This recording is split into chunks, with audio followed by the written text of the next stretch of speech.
Okay, welcome back to Uptown Films Podcast. Today we're joined by Christopher Hall. Thanks so much for joining us. Christopher Hall is a filmmaker and photographer from New York City. His first feature film, The Rest Is Just Noise, played film festivals around the world and won the Director Award at the 2020 Monmouth Film Festival. The film is currently streaming on Apple TV and Amazon Prime. His second film, The Coldest Winter in New York City, won the Audience Award for Best Narrative Feature at the 2024 Yonkers Film Festival and will continue its film festival run in 2025. He previously worked on The Wolf of Wall Street, The Americans, Gossip Girl, Mr. Robot, The Dark Knight Rises, and The Amazing Spider-Man. Christopher, welcome. Thank you for having me. Really appreciate it. Of course. And I know, Gordon, you want to start us off here because you saw The Coldest Winter in New York City at the O5 Fest last year. Yes. So that was back in November. I had gone to a screening for it. I believe it was a Saturday screening. Yeah. And it was great watching with just a big audience. I always get excited to go to YoFi. It's great having an award. Well, it's great having a festival that's practically in your backyard, and seeing Yonkers develop as a film community is just really riveting to me. Yes. I remember going to the first 3 YoFi fests, I believe first 4 even, and for a while I hadn't gone back, and then I returned. It's weird saying return as if I was expected. It's 2023 I went back, and then I went back last year. I didn't get to see a ton of things, but one of the things I saw was Christopher's film. I'm so sorry. There was so much great stuff there. You had to only see my movie. How dare you? Yeah, man. It was a great time watching it. There's many things that I saw in it, a few notable ones in particular. We'll get to that further, but yeah, I'm just really happy to have you here. Oh, thank you. Yeah, YoFi is just to sort of piggyback off what you said, it's it's in my backyard too. I grew up in Westchester, and Nice. It's 20 minutes from my house. And I mean, I've been to festivals all over the place, but to sleep in your own bed and then go see your movie in a movie Right. theater Yeah, is the coolest. sick. Yeah. And when we were trying to figure out where we were going to go with the film and hopefully try and find a place like Yonkers, I screened my first film at Yonkers. Nice. And it's great to I wanted to start there because I wanted to have all the actors there and my family there. And they're just such a great team over there. Patty is the best. Oh, And yeah. Patty put up with 2 weeks before the screening, I was like, I have to change a song. Oh, no. So I'm Such a sending, nightmare. so I'm sending you an updated cut. Please, I'm so sorry. And she was just like, it's fine. Programmers hate that. Yeah. Was this copyright related or personal? It was, we had a song in the movie that was done by 2 artists. Okay. And one of the artists was cool with it, and one of them was not. And the 2 artists don't speak anymore. Was this Oasis? No, oh God. Is this the opening song? Or was that? No. It was a song later in the movie. Okay. And it was, we sort of went down the road with it, and there was some talk of it maybe getting cleared, and then it was yeah, it's not happening. Wow. So I was rather than pushing the person that the person who approved it, I really like a lot, and I wasn't going to sort of screw them over. And I was like, okay. But then it was shit. He's not going to like this one. Yeah. But she was super duper sweet, and she's just yeah, just send me a movie. I mean, That's awesome. having done one run with her, I think she wasn't scared of me just running. I'm Gotcha, not giving yeah. you a movie. Yeah.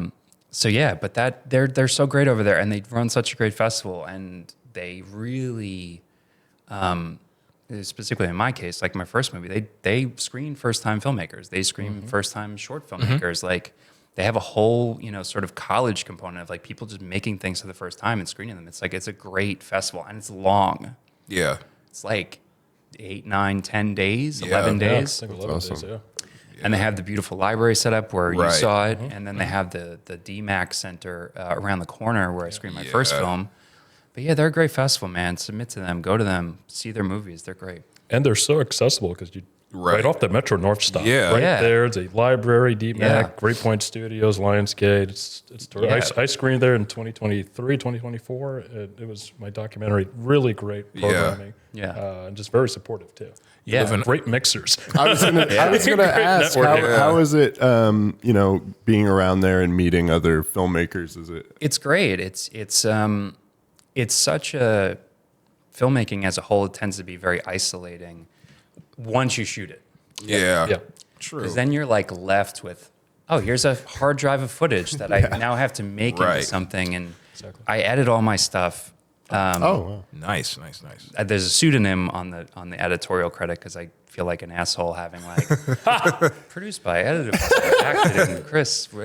I don't like seeing my name too many times, so I have a pseudonym for the editing thing. But like it tends to be very isolating. So then when you get to show it to people, Yeah. and you have people like just meeting you. Like you just came up to me. We went to a bar after the screening. Just Yeah. having people come up to you and talk to you about the movie. Right. Because like Oscar doesn't want to talk about the movie anymore. He's just like, God. As much as he loves the movie, it's like, yeah, that's I don't want to talk. He's very much also like, I don't want to talk about myself. So like, just go that way. Right. Go talk to Lucy, who's even shyer than Oscar, who's just like, oh God, please. But yeah, it's great to meet filmmakers, and like, I love film. It's beautiful. Fucking love movies. I love people that make movies. Yeah, so going to a festival is just so fucking cool.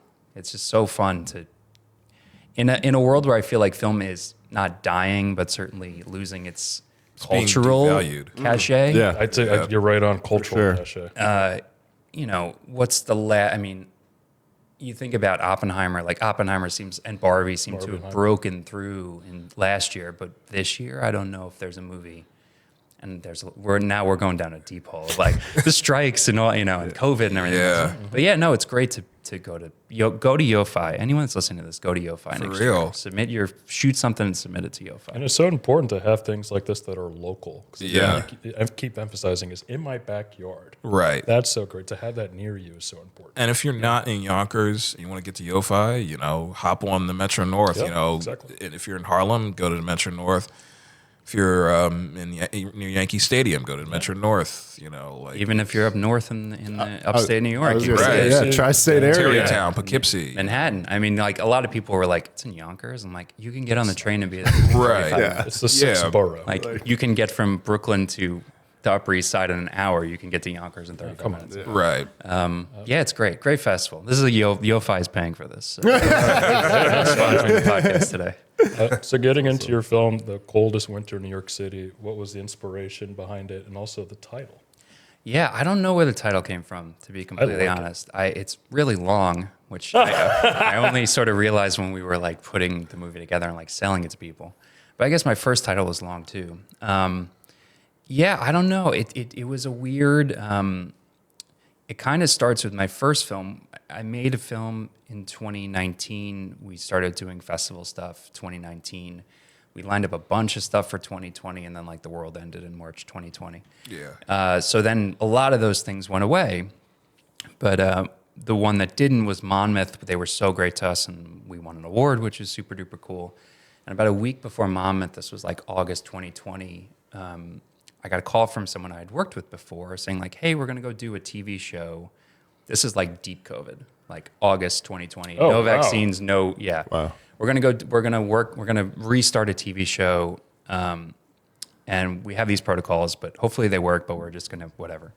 And I accepted the job like Wednesday. We screened at Monmouth on Friday. We won an award on Sunday, and I was working on that show on Monday. Oh yeah. Great sequence. That's sick. It was like a very, very busy week. And then during COVID, when nothing was happening. And I remember saying to myself, this is never going to work. We're all going to get COVID in like 3 weeks.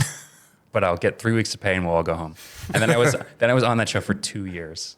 Wow. So then in the middle of the second season, I was very tired, but I was very itching to make something. I was like, I feel like the machines were turning back on. And I was working with Rachel Arana and Weezy Offerman, who were two of our producers. Right.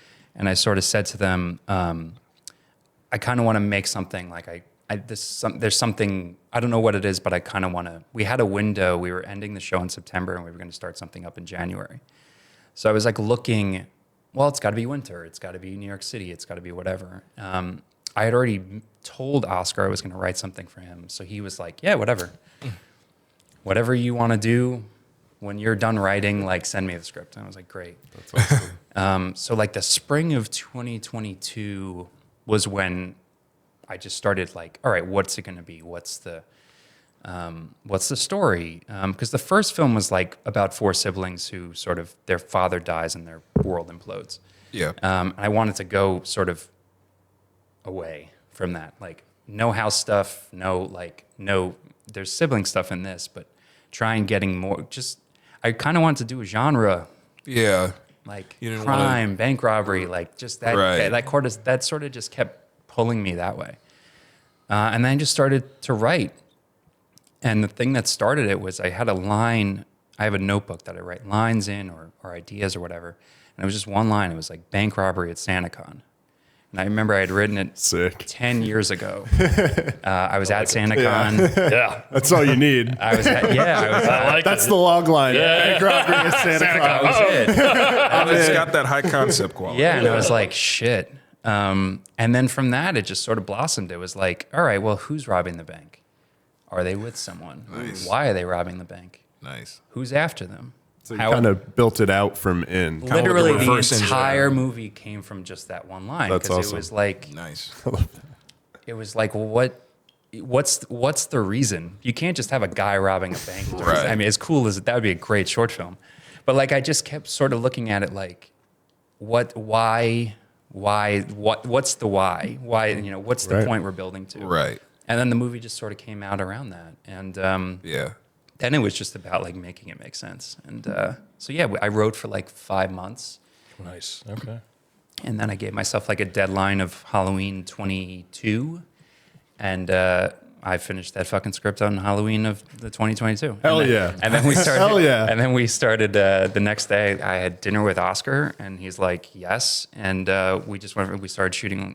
Our first day of shooting was SantaCon, so it was December 10th. That's awesome. Well, the really messed up thing was like we had to shoot that day. Yeah. Right. Yeah. So it's like, You can't that's- recreate that. No. Yeah. Were there any like complications? I mean, I imagine. Yeah. There was Jill, who's I feel like is my sister, lives in Hawaii, and I wrote the role for her. And there was like, I sent her the script. She really liked it. We started talking about dates, and I'm like, we have to shoot December 10th. Like, Yeah. if we don't shoot December 10th, we're kind of like not- it's yeah. not Right. happening. Next Right. year. Yeah. Yeah, It's not like we're turning it into like a St. Patrick's Day robbery or something. And Also good. also good. also That's good. my sequel. Yeah, I was No, going to no, say. no, I was There we go. just about to say. just That's robbing the banks follow-up. on different Hell holidays. yeah. The greenest march in New York City. Yeah. I got the title. I mean, during the city during that day, I mean, at least a couple of years ago, it was like just as much chaos. And Jill was like, I can't get there. She lives in Hawaii, so it was like, I can't get there December 10th. And there was like a little bit of like, oh shit. And then I was like looking at Hoboken's SantaCon was like a week later. And I was like, that's not going to work. And then Jill was just like, fuck it. I'm just going to change my life. And she landed Wow. December 9th. We went and bought all of her wardrobe for the whole show. Awesome. We went to dinner with Oscar that night, and we started shooting the next day. Wow. That's beautiful, man. But the shooting was hard only in such that there was so many people around. Yeah. Right. But the problems you usually run into in shooting on New York City streets is like the cops will harass you, or people will jump in front of the Exactly. camera, or like Right. whatever. But there was so much dumber shit going on that day. Yeah, the yeah, cops yeah. are like, we don't care. Like, just don't. You're not throwing That's a good up. little trick Yeah. for filmmakers out there. If Yeah. you want to do a little guerrilla filmmaking. Go like Right. near a really populated place, Yeah. and they don't give a shit. Yeah. Yeah. It's but like yeah. it's like that's small. We got drunk Yeah, Santa yeah. throwing up. Yeah, and it was, and you know, obviously the things go through your mind of like, because when you see the movie that day, that sort of day of the film, we have to shoot a bunch of shit in a bunch of different places. Right. And I was like, I hope it doesn't fucking rain. I hope Yeah. it doesn't Right. snow, because then like none Murphy's of this Law. will match. Yep. Yeah. But it was like 42. No. Hell yeah. There was no wind. Hell yeah. Oh wow. Yeah, it was like perfect. It was not what it feels like in New York City now, where it was just bone chilling. Oh god. It was a very mild winter, which was great. But yeah, that day was our first day, which was very fun. Awesome. Just quick pivoting to this is I must say this is a feature film, so I want to ask.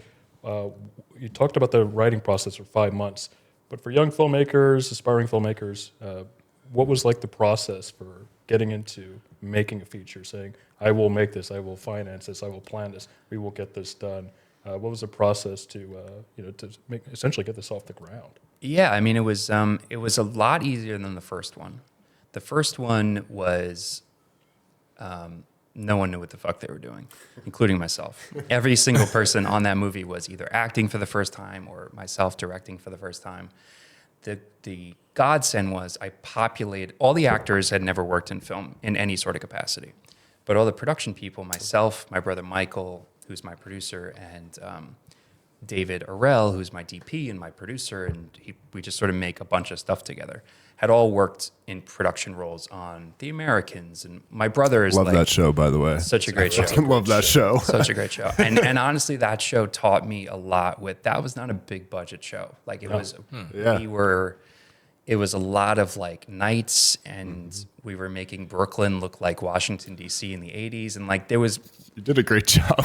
Yeah, no, the Jays who wrote that show and Chris Long, who was the showrunner, like they somehow did a lot on a little bit of money. Yeah. And coming from that world, I mean, because I've worked on very big things that sort of like money doesn't mean anything. Yeah. Nothing. Like, what do we need? How much does it cost? Right. Here's a blank check. Just make sure it happens. On that, like coming from The Americans, I was on that for 4 years. I was on the last 4 years of the show. Oh, that's awesome. You just learn what things cost. Right. And where you can skimp and where you can't. Right. So on the first one, we were shooting in family members' houses. We all own the same thing on the second movie. We all own the movie together. Everyone has equity in the movie. That's awesome. So it's not this sort of weird, here's your money, and then they come in and they sort of, what am I doing? Everyone, specific, and Coldest Winter was the same thing. We all sort of, that Halloween of 2022, everyone was in the boat except for Lucy. We didn't have Lucy yet. So Rachel, who's like a godsend, and so she acts in the movie too. She plays Clementine. She is sort of she's a wonderful sounding board because she is not a film nerd like me, and she'll read something and watch something and like, this doesn't make sense. I love that. Oh, the outside I love that. perspective. That's she's great. like a normal human being, and she's very funny and very just like, she's brilliant. And Wheezy is the same way, and they just sort of can read the script and go like, I don't understand what this means. I know you're trying to allude to something in some artsy-fartsy way, but like, this isn't clear. So to have all those people in the boat early was like, we all knew no one was coming in aside from Jill, but Jill's just like, what do you want to do? Everyone was in the boat together. So that, I think if anyone's trying to make something, when you are starting, you need a group of people. Yeah. No one can make a movie by themselves as much as I've tried. You can't really do it. You can't. You need that outside perspective. When we were doing casting for Lucy's part, the Isabella part, we saw a bunch of people. And I always sort of deferred to like Rachel or Wheezy or David or Greg. Greg sat in a couple of them who plays the cop Mullen in it. And just trying to get that outside perspective, because I don't have all the answers. And sometimes they would say something that would be like so much smarter than me. And so yeah, that was what I would say to anyone who's starting, is like, find really great people who have your best interests at heart, and then just like let them say things. I love that. Yeah. Ask them questions like, where am I going wrong here? Like, what, and then financing, it was like, it was my credit card. And, we had some money, because I've been very fortunate to work in the film industry for a long time, and I've saved a bunch of money, and like, you certainly have to plan for like, I do need money for wardrobe. I do need money for such and such. I do need money for food. Like you have to feed people and make sure people are staying in hotels Very when they're coming over from Hawaii and you know, and buying Santa Claus costumes. And you need so you do need a base of money. But yeah, it was very much in house. There was no sort of like, oh, we have a financer who doesn't like the script, so now it's their cousin is now playing Isabella or something. And I don't know. So I would say like make it as cheaply as possible. Yes. And then rely on as many favors as possible. And then I was just lucky that I had some sort of a knowledge of what things cost, so I can learning that working on stuff it really helps. Could you also talk a little bit about the equity deal? That's that's awesome. I remember there was something similar that happened with Sing Sing. Yeah. So yeah. Yeah, I mean it's just we have 100%. We carve it up. You know, all the actors got. I don't want to say exactly. Yeah, no. You don't. But it was specific a numbers, good chunk of the movie. That's awesome. That's because look, there's a lot of people in film that think that they are the most important person to ever make a film or on a film, but you need people to make a film. Yeah. And like the film isn't anything without Oscar. The film isn't anything without Lucy. The film isn't anything without Rachel and Greg and Jill and Wheezy and Michael and David. Like every single person. Am I forgetting someone? I hope I'm not forgetting someone. They are instrumental to the movie working. So why shouldn't they gain, if there's any sort of financial windfall down the road, why shouldn't they have a piece of that?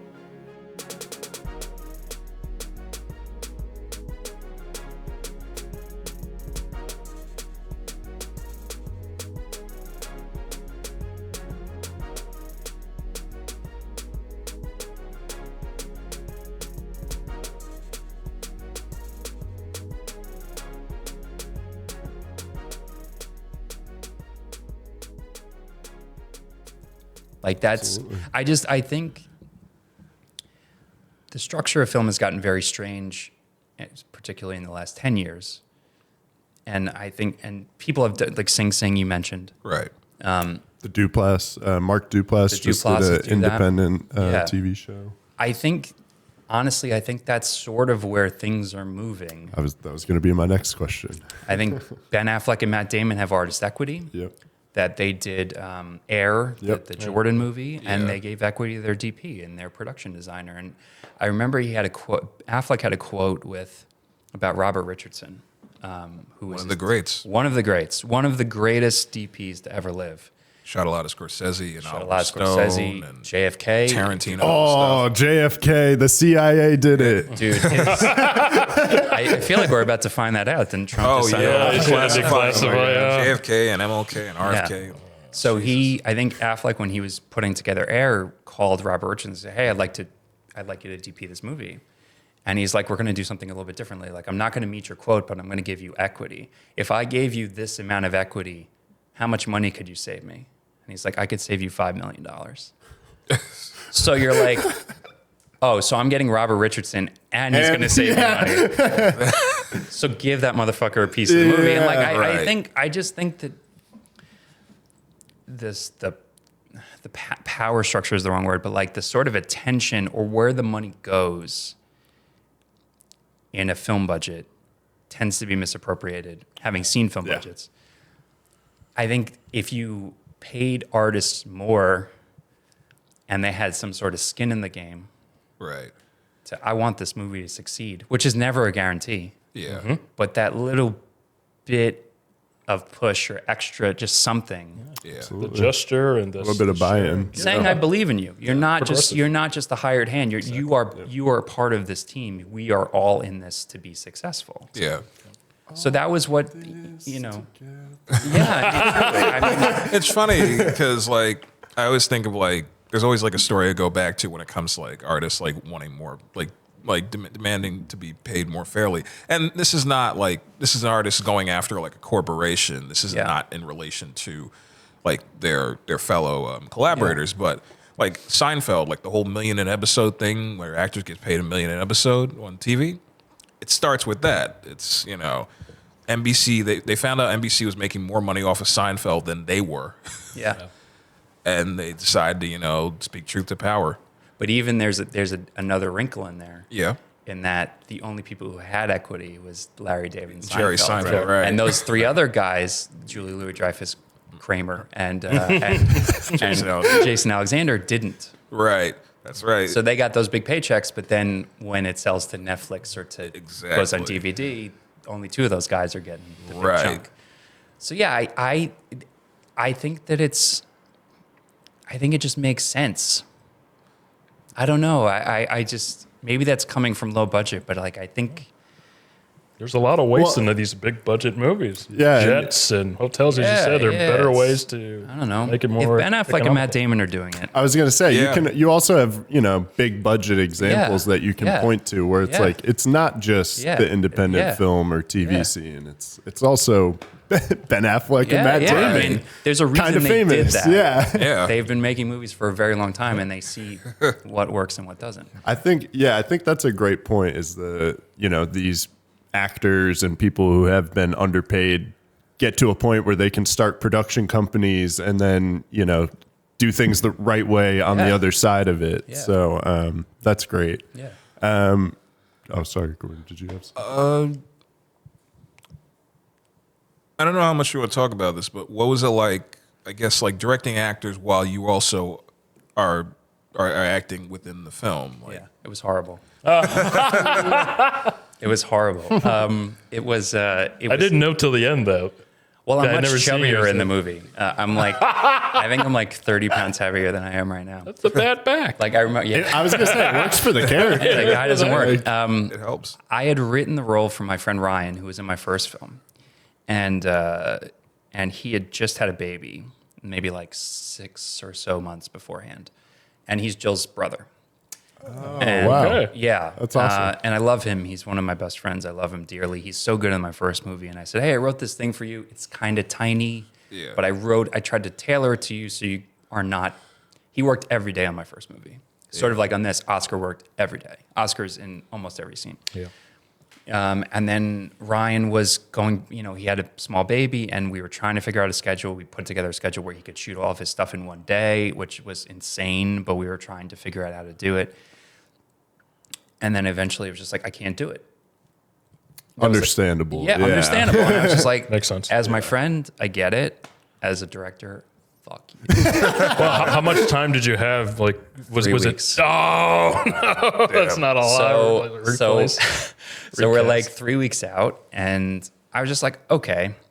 I thought about running in another actor, but then I was like, most of this role is sitting on a couch or sitting outside of a bank. Call Steven Seagal up. Yeah. Just, Oh, man. and it really is sort of only Jill and Oscar that he's interacting with. Yeah. And both of them I know dearly and closely, and I was just like, fuck it. Yeah. And then when I'm shooting I'm like, what the fuck did I do? This is a huge mistake. The thing we sort of landed, and it sort of has a cascading effect because we always usually shot with 2 cameras. Yeah. Okay. And I would be on a camera and David, my DP, would be on a camera, and we would sort of go like, good, just sort of motioning to each other like, are you good on that? Yeah. But with me in front of the camera, it complicates things where it's like, I'm setting a shot, then I'm sitting on the couch, and David's like, an inch over, an inch this way, and then no one's watching B camera, or Rachel's on B camera, or Greg's on B camera. Yeah. And then also when I'm shooting, I'm obviously watching the take. I'm like, oh, that we need to change that, or that's great, or like when I would act, I would have to go back and watch both sides. So what we developed was just like, all right, turn the fucking cameras on. I'm gonna do like 4 takes in a row. We're just gonna let the thing roll, and if I fuck up, we'll keep going. If it's good, we'll keep just to try and condense that stop-start time. Yeah. Get more stuff in the can. Keep going. Yeah, and then and just trying to. I learned from the Chris McCorry way of filmmaking, where I don't know if you guys have heard the story, but on the last Mission Impossible, they were shooting in that airport where Tom Cruise is walking and they're dismantling the bomb downstairs and Right. everything. So they had no idea what the rest of the scene was going to be. They hadn't written him dismantling the bomb or where they were going to be or whatever. Wow. So Chris McQuarrie just said to Tom Cruise, like, just walk and just say, okay, I hear you. Sounds like a plan. What's going on? Benji. Just saying a bunch of things that he could then put into. Yeah. I Like love something bad is going on Right. that you don't know about. Wow. So then I was just recording things of like trying to get into other, just doing it happy, doing it sad, doing it angry. Right. I love that. But yeah, acting and directing sucks. Yeah. Don't do it. Don't do it. Really quick, you just said acting, directing. That sucks. That's a recommendation. Yeah. What about single cam versus multicam? It Oh, sounds yeah. like multicam's your preference, but could you maybe talk about really the different, I guess, benefits or pros and cons for each approach? Yeah, I think we certainly used single cam when we were when I had there were certain shots in the film that I had storyboarded very early that I knew I wanted, that I knew had some sort of significance to the plot or something I really wanted to attempt. But I'm not very precious about the script in terms of what people are saying, as long as the message is being said. So shooting two cameras with actors, it gives you a big berth to be like, say what the fuck you want. Right. Stop, go, get up and walk away. Like Right. it gives you a certain flexibility with the actors they're not having, the worst thing in the world is they do something great. It's off camera Right. or it's out of focus. And you go, do that exactly Yeah, the yeah. same way. And it's gone. Yeah. It'll never come back. Right. So I think the two cameras, even if I don't use B camera, is a great thing to have. Like the first date scene they have when they're sitting in front of the couch. That's just I think it was 285s, just on sticks. Nice. They're all in frame. They're all in focus, and just like go, have a Cook. first date, hit on her, reject him. Just, you know what I mean? Yeah. Just sort of like letting, because we shot we put like all the romantic stuff at the back end of the movie because we wanted them to know helps. each other. Yeah. You know, so it seemed like there is an idea of like them not knowing each other, putting it early, so there's a little bit awkward. But I wanted them, the structure of this movie, you have to believe that that there's something there. You can definitely feel Yeah. that. Yeah. So For sure. so them sitting on set or sitting in a car or going out to dinner. We went out to dinner a couple times. Just having that comfort between the two of them helps. I agree. Right. Yeah, that's awesome. So two cameras is great. You know, you got to have two people. I'm lucky that I have David, and that David's an incredible photographer. So it's great to have a second incredible. We have an incredible photographer who like can operate, and I trust him. Right. So I think two cameras, if you're shooting dialogue and you don't have a lot of money, you kind of have to. Right. I agree. I like Thank that. you. Yeah, man. Kind of going off of that, I noticed a lot of color and Yeah. hues and Yeah. everything. I just wanted you to talk a bit about color and film and your feelings on that. Yeah, the movie obviously it takes place in winter, so it's cold. Right. It's like just people are in coats and they're bundled up and their cheeks are red and I wanted to use color in a way that not to make the film boring, like just to give some. I think color. I mean, obviously, I've stolen that idea from. I'm certainly not I'm the 10,000th person that has used those sort of like dissolves of color and. Right. And I think the best one I ever saw was Age of Innocence. There's a scene with Michelle Pfeiffer where Daniel Day-Lewis sends her yellow flowers. Right. And she puts them down, and Scorsese, I'm closing my eyes for anyone that's at home, and I'm visualizing the scene right now. She gets these beautiful yellow flowers, she puts them on a table, and she turns into camera, and she looks the best anyone has ever looked on film. And then there's this unbelievable yellow rush of color. And it's so emotional. It's like it's just like, holy fuck. And isn't that like Marty, like just reaching back into like the Powell and Pressburger toolbox Yeah. and doing like Yeah. Black Narcissus, but Yeah. instead of like Instead of yellow, instead of red, it's yellow. Yeah, I mean, Powell and Pressburger, I mean, you watch those movies. I saw Umbrellas of Cherbourg at the Film Forum like last month. The color in that movie is like, how are we not making color like that anymore? Yeah. So anywhere I could push the color to make you feel something or give you an emotion or try and make something a little bit more interesting, or even just to hide my mistakes or to hide a cut. Yeah. Right. And it keeps the emotional energy going. Yeah. Right. Particularly in the first scene, blues and reds and purples and yellows, and you're seeing them being attracted to each other, liking each other, just trying to provoke an emotional response with color that's not just like, what's the wallpaper? What's the wardrobe they're using? Right. Just trying to using film as much as the film medium as much as you can. It's funny because like with the edit and the color, the montages of color, like, you go like I know you'd mentioned this at Yo-Fi on stage after the film, but like Godard. Yeah. And it's funny, like there's like partially Godard in there, partially Michael Mann with just. Yeah. And I watched, because obviously David Lynch died last week, I watched Wild at Heart, and there's a scene where he's using that. And I don't remember, I watched Wild at Heart many years ago, and there's a scene with Nick Cage and Laura Dern where he has that yellow in that sort of lovemaking scene where it's like cascading and you're seeing memories and sort of like, and I was like, shit, I stole it from there too. So I stole it from David Lynch and Martin Scorsese and Powell and Pressburger, and it's you. I don't know, just trying not to. I don't know. You created a very vivid world that was enthralling. So I think you did a fantastic job, and I must say, I enjoyed the jump cuts you had in between scenes, some sentences not being, and it makes it look like a long conversation. Right. They're like talking for hours, but it's like edited in such a way it's very snappy. I like it. Yeah, there's a lot of invisible cuts in there too, because Lucy is, I didn't know Lucy before this movie. I knew everyone else. I wrote the movie for Oscar.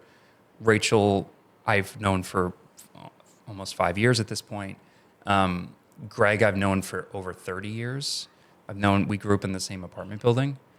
So, and Jill, I know. So Lucy that was always the biggest frightening thing of like, I have to cast someone who I don't know if can do it or if this person even exists. Like Oscar, I was writing for Oscar's voice, or writing for Oscar's movements. Oscar came with me on scouts and stuff.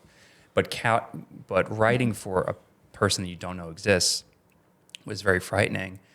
But then Lucy was just like fucking incredible and could do anything and would do shit where like I would be behind the camera and I would just sort of like peer out. I like that. Watching the performance. Because I was just like, shit. She's really good, and she's great casting. She from like Jump Street we saw like 45 people.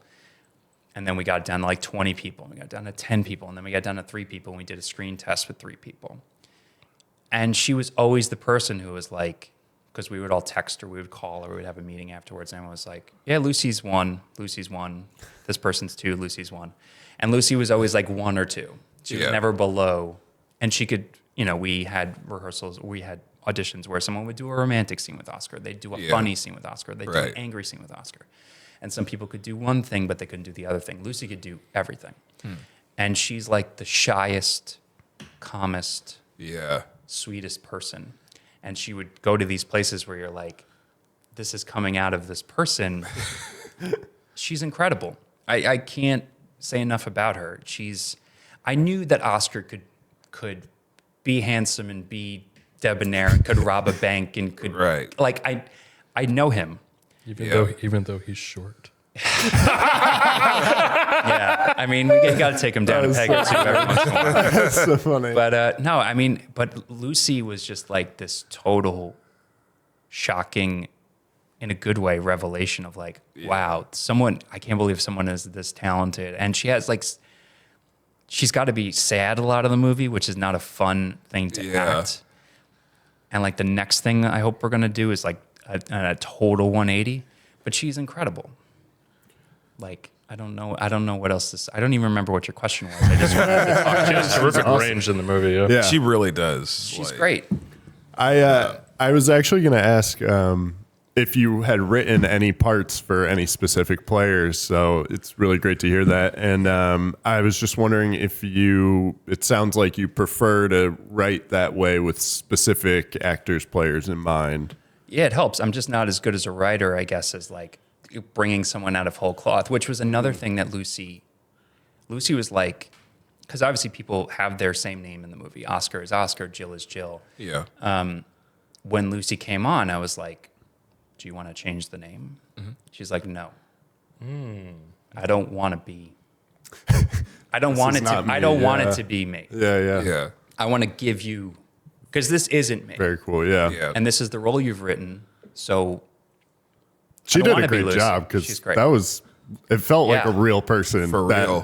I've met or seen on like college campuses. Yeah. Definitely. I mean, their relationship feels so real, and like I always use the phrase "lived in." It's kind of overused with me, but I really felt it. And it's just like it's these conversations you see between people who are in love with each other, just play out like very honestly, and yeah, like when it comes to like visually, when it comes to how you shoot it, like I kept going back to like Michael Mann with Heat and like the way he shoots close-ups and like the telephoto. Yeah. Touching on like him and like I guess like broadening out, but like who were like some like filmmakers who were like big heroes of yours? Like when we obviously if you're gonna do a bank robbery movie, you have to watch Heat. I don't know. It's required viewing. That's a required viewing, and I don't know how you can have any sort of conversation in that sort of genre without referencing Heat. It was one of my grandmother's favorite movies. I mean, it's such a great movie. Oh, What about grandma's sick? I was about to say. What about Heat Junior, The Town? I love The Town. We had a scene that we cut. I mean, we had a scene that we cut that Oscar wore the Heat. Not the Heat, the Town. The mask. When he put the hockey mask on, I was like, fuck yeah. And I thought Heat. I was like, yeah. I mean, that was the Heat. Yep. We bought the Heat hockey mask. Wayne Grove. That's the Wayne Grove hockey mask. I mean, that was like, and we shot that. We kept pushing that later and later and later. Because I was like, Oscar, that's just me and you. We don't need a bunch of people. And we bought a bunch of different masks and different things and, balaclavas and sort of whatever. And we had the town, the nun. Oh, yeah. And he put it on. I'm like, this is too much. This is just like an inch too much. And so that went away. Bridge too far. I like too that you had it towards the end because it does kind of signify him like really like, okay, I'm a bank robber now. I'm not just doing this anymore. Like this is me now. Skilled, like an apprentice from his day. Yeah. I think aside from the Hawaii shoot, that was the last thing we shot because it was just me and him in a bathroom. I'm like, all right, put the red mask on, put the black mask on, and then we just sort of shot right down the bathroom wall. But yeah, I mean, what other? Obviously, Sidney Lumet. Dog Day Afternoon, another great bank robbery movie, New York bank robbery movie. The use of score too, I felt like it was very sparing use of score. Yeah, like Sidney. Your film. Yeah. Yeah, no, I mean he's one of the greatest. I mean, I think he's just sort of like criminally underrated, never mentioned enough. Facts. If you read his sort of process, it's the best process. Yes.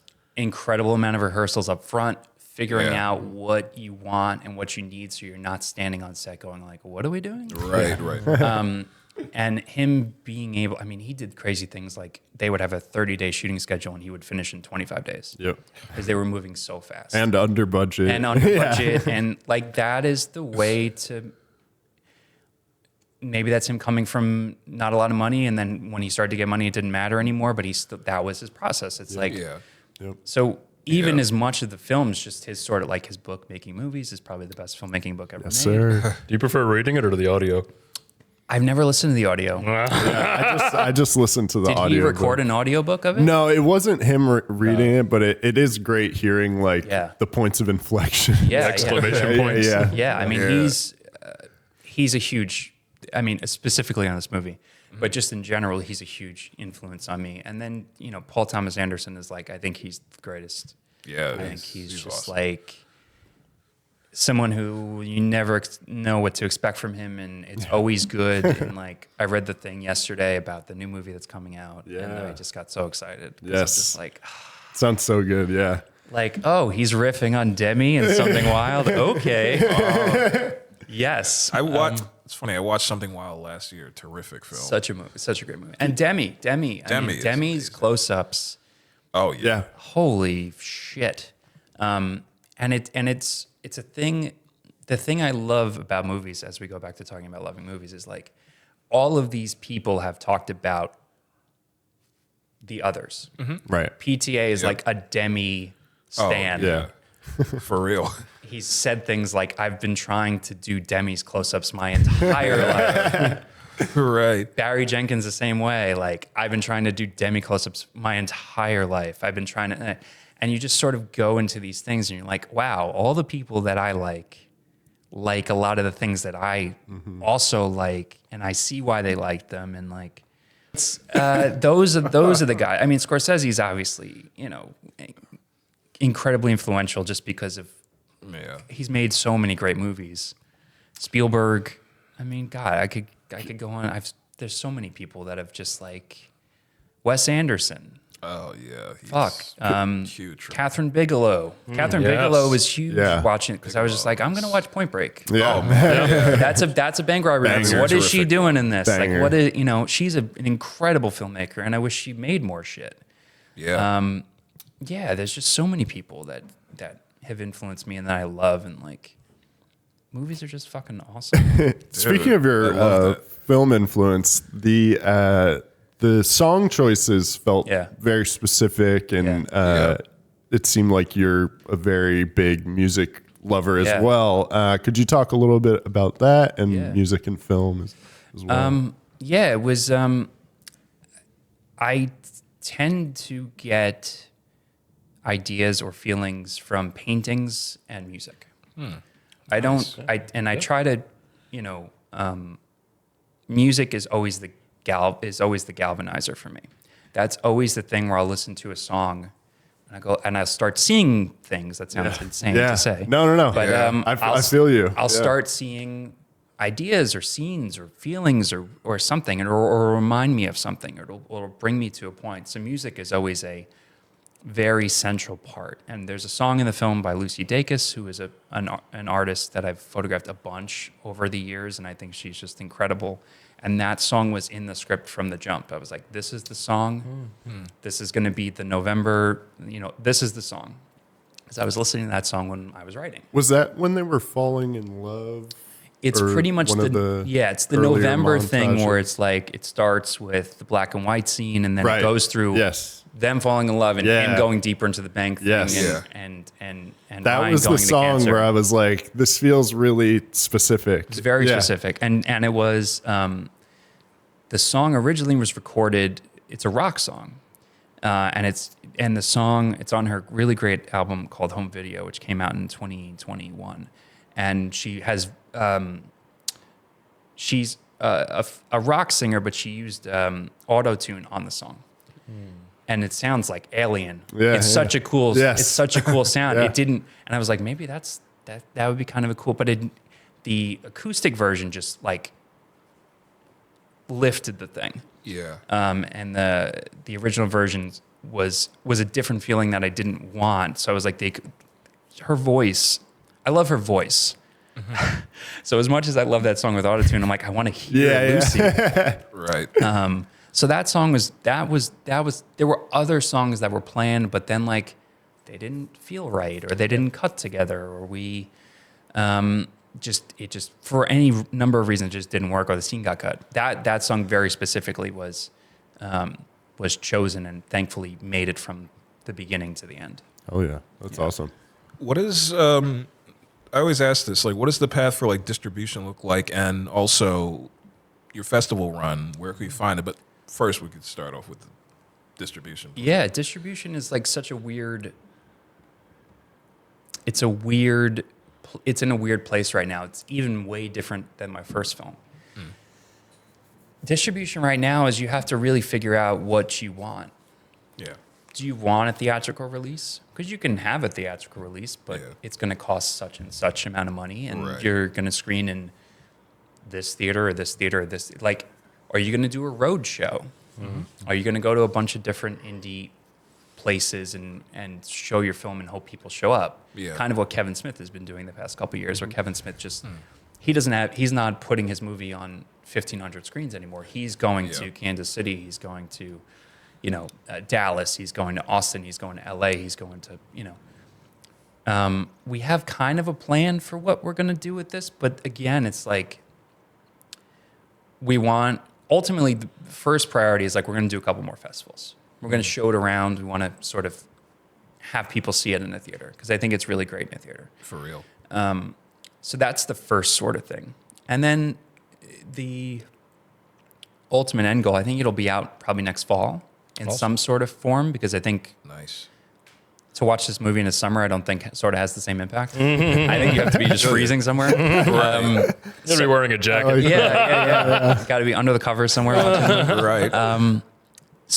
But distribution is like, there's no sort of one way anymore to get your movie distributed. Just sort of like how film festivals, there's no sort of one way anymore to go like, oh, I'm going to bring my movie to Sundance and it's going to get bought in a big auction. And well, thank you so much for coming on, Chris. Thank you for having me. Appreciate it. Thank you. Sorry for talking for so long. No, perfect conversation. It was, absolutely. It was awesome, dude.